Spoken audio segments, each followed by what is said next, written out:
on a second. Oh. It just like zoomed in somehow. Oh, really? What? How come it zoomed in? Oh, I don't know. It is taping right now. Today we'll be going over the origins, insertions, actions, and nerves of 8 different muscles. The first one is going to be palpated by feeling for the linea aspera of the femur, which is here on the lateral part of the femoral bone. We find there is a belly here of the vastus medialis, a member of the quad muscle. The vastus medialis runs along here down to the tibial tuberosity where it connects via a patellar tendon. Excuse me. Can you flex your knee for me, please? Thank you. And it aids in knee flexion. It aids in knee extension. So from here, it will aid in extending the knee. The nerve is the femoral nerve.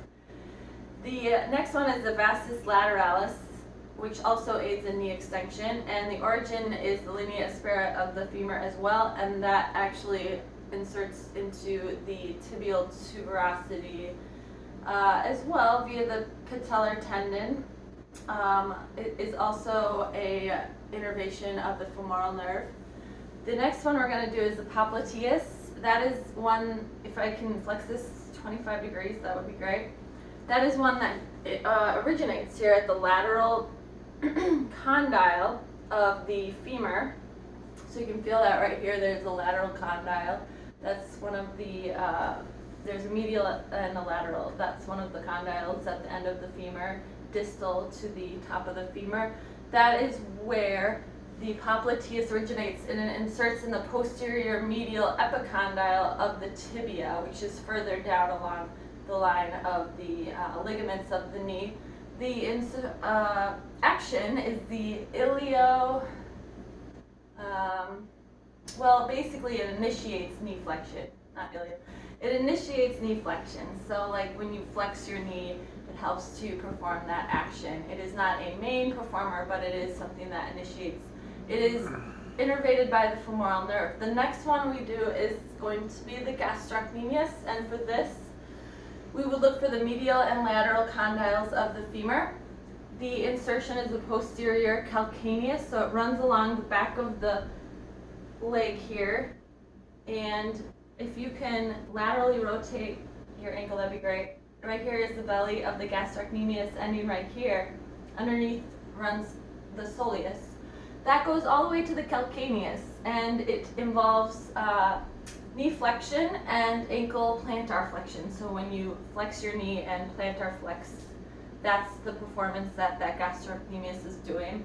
Innervated by the tibial nerve. The next one we have is the fibularis longus, which is along this lower portion of the leg, basically along the shin.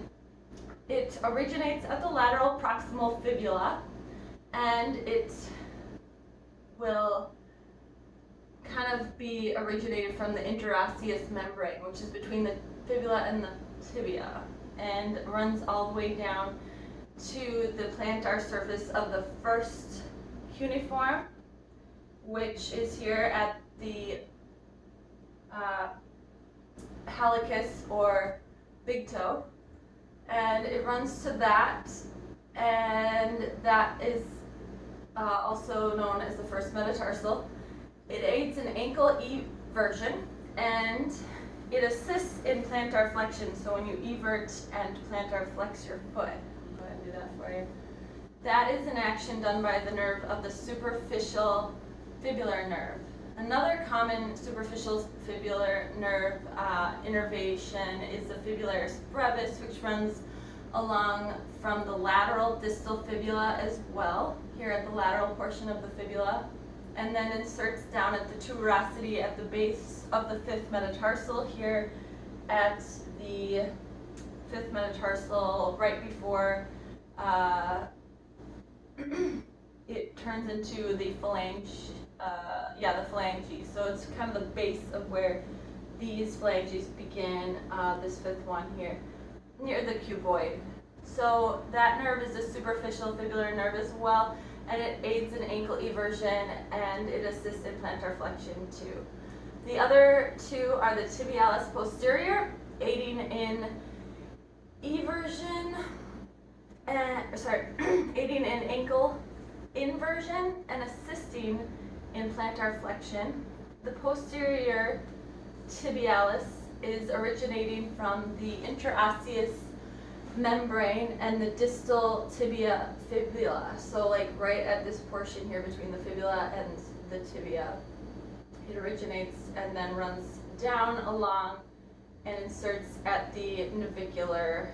To feel for that tibialis posterior, what you want to do is look adjacently at the tibia and the fibula. Find that interosseous membrane right here along the portion of the lateral side, and that's gonna end up at the metatarsals and the navicular of the forefoot. So the navicular lies right here, and it is a tarsal underneath the talus. There's a talus and there's a navicular. The talus is the larger portion of the forefoot. The navicular is right under the larger portion of that forefoot where it arches. That's where it inserts, and then it also inserts in all of the metatarsals. The tibial nerve innervates that. The last one is the flexor hallucis longus. That aids in the flexion of the hallucis, otherwise known as the first metatarsal or the big toe.